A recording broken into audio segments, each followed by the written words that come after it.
Justin Trudeau carries on this work. As Prime Minister, your election and the first few months in office have brought a new energy and dynamism not only to Canada but to the relationship between our nations. We have a common outlook on the world, and I have to say I've never seen so many Americans so excited about the visit of a Canadian Prime Minister.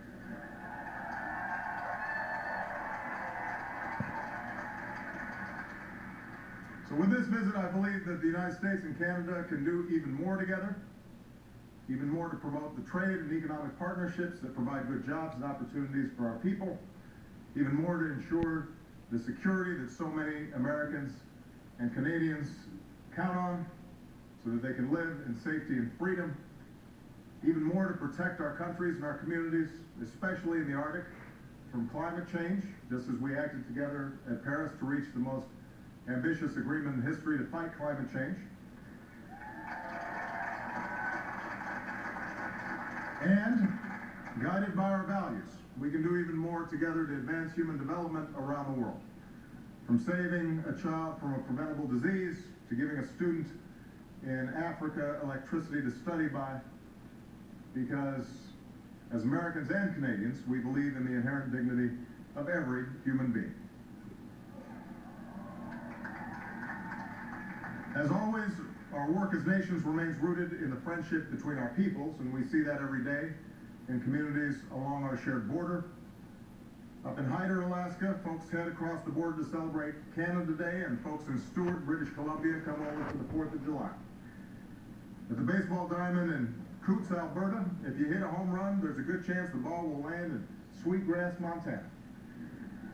And up where Derby Line, Vermont meets Stansted, Quebec, Americans and Canadians come together at the local library, where the borderline literally runs right across the floor. A resident of one of these border towns once said, "We're two different countries, but we're like one big town, and people are always there for you."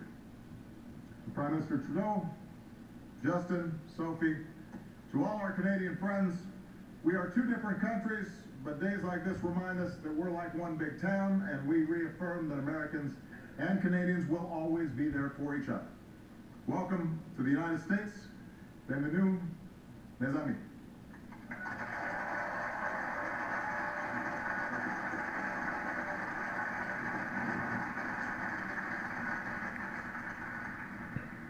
Mr. President, First Lady, distinguished guests, friends, ladies and gentlemen, thank you for this extraordinary welcome. Thank you so much for inviting Sophie and me, and through us all of Canada, to join with you on this spectacular morning. Thank you very much.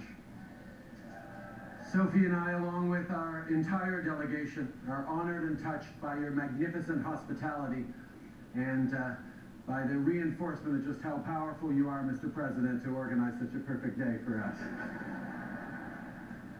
C'est un grand honneur d'être à Washington cette semaine pour discuter de dossiers à la fois importants pour le Canada et pour les États-Unis.